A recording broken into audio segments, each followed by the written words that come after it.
àbíkọ́ gbà fún ẹ̀gbẹ́ ọlọ́run gbẹ̀gbọ́n fún. Ọba tí ń tẹ̀gbọ́n ọ̀fọ̀gbọ́n orí tẹ̀gbọ́n. Àgbà lọ́fọ̀gbọ́n orí tó ọ̀fọ̀gbọ́n orí tẹ̀gbọ́n. Lágbájá lágbà àgbọ̀. Ìyóò bẹ́ẹ̀. Ìwọ tọ́lọ̀ bá wá sílẹ̀ gbọ́n ní ilé náà. O ti gbọ́ oríṣiríṣi. O ti rí oríṣiríṣi. O ti mọ oríṣiríṣi. Wọ́n ti ṣe mọ́ oríṣiríṣi. Wọ́n ti sáì bóòsì náà. Wọ́n tó ti ṣẹlẹ̀ òde ara rẹ̀. Wọ́n kò ṣẹlẹ̀ àrẹ pé. Ìwọ kọ́ lágbára níbẹ̀. Àwọn ni o. Sí gbogbo ilé. Bàbá wa náà sí gbogbo ilé táwọn sí mọ̀lẹ́bí. Ọkọ̀ wò lára tiẹ̀ náà. Pẹ̀ nínú ilé bàbá rẹ̀, ta ló lápá lára rẹ̀? Bàbá tó bí ọ̀dà ìwọ́dà. Ìyá tó bí ọ̀dà ìwọ́dà. Àbúrò bàbá rẹ̀ dà ìwọ́dà. Àbúrò ìyá rẹ̀ dà ìwọ́dà. Ọmọ ẹ̀gbọ́n bàbá rẹ̀ ọmọ àbúrò bàbá rẹ̀ àwọn dà ìwọ́dà. Ṣé wọn nìkan náà ní ń dá fún ní ń dá fún ilé ìwòsàn okun ọmọra ní àbọ̀bọ̀ wọn ti àbọ̀ tí wọ́n lè bá àwọn fún ẹni kẹ̀kẹ́. Ọwọ́ pé wọ́n fẹ́ràn rẹ̀ lé ilé wọn ti fẹ́ wọ́n gbà kámúlá rẹ̀ náà ni àbíkú ọ̀nà ọmọ ṣe ra rẹ̀ léṣe. Bàbá yìí. Èmi ń tẹ̀lé yín náà. Ẹ̀yin tẹ́ ń bá wọn kó tẹ bí má ti yí. Tẹ́ ń sàlù ẹbí tẹ́ ń ṣe fún ẹ̀wé ẹ̀wà ẹ̀gbọ́n tí Al-Qur'ani sọ fún àdébò Musa tí ń sọ̀rọ̀ fún àdébò Muhammad. A'udhu billahi minash shaitanir rajim. Bismillahir rahmanir rahim. Wa bihi nasta'in. Rabbi zidni ilma. يا قوم ادخلوا الأرض المقدسة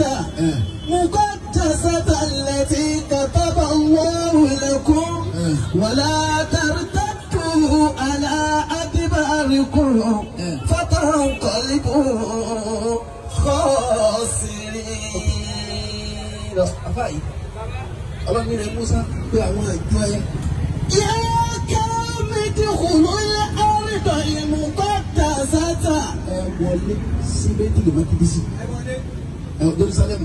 Ẹ wọ bẹ̀. Ẹ bá tí wọ́n wọ bẹ̀. التي كتب الله لكم.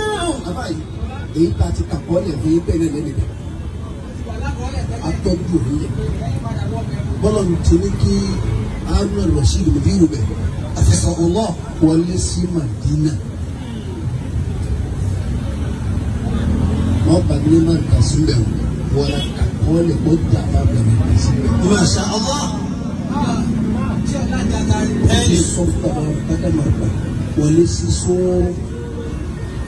sóró ti lóògbé bọ̀ tẹ́lẹ̀ bẹ́ẹ̀ni ọba tí o gbọ́ àgbáyé wọlé.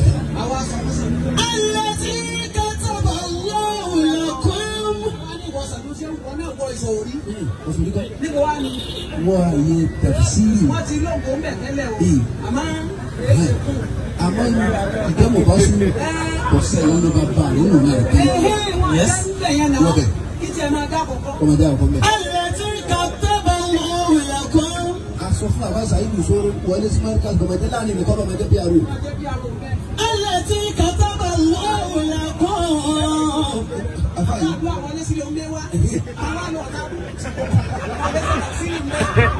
Alladhi kataba Allahu lakum. Àfáàyè.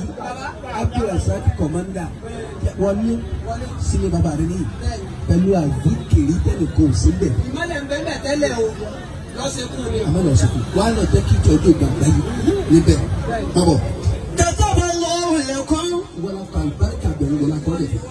Wala tartaddu ala adbarikum. Gbogbo tó kì í rẹ̀ bá rí ni bàbá rẹ̀.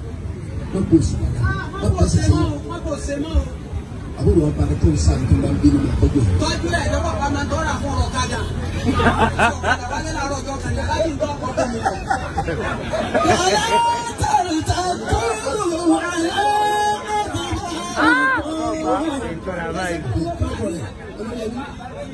Alẹ́ Yunus nínú ilé bàbá tí a ní ìwà náà kọ́ ọ́fíìsà mi. Ọlọ́run tí ọmọ ìwòrán ní síbẹ̀. Wọlé síbẹ̀ gẹ́gẹ́ bí ọ́fíìsà. Ọ́fíìsà ọmọdé àkọ́kọ́ lórí rẹ̀. Kí tiẹ̀ náà wá di àdìtọ́sà. Ọwọ́ ọgbẹ́jọ́ tí wọ́n náà ti di ọ́fíìsà. Lóye bàbá àrùn ara rẹ̀ di ọ́fíìsà.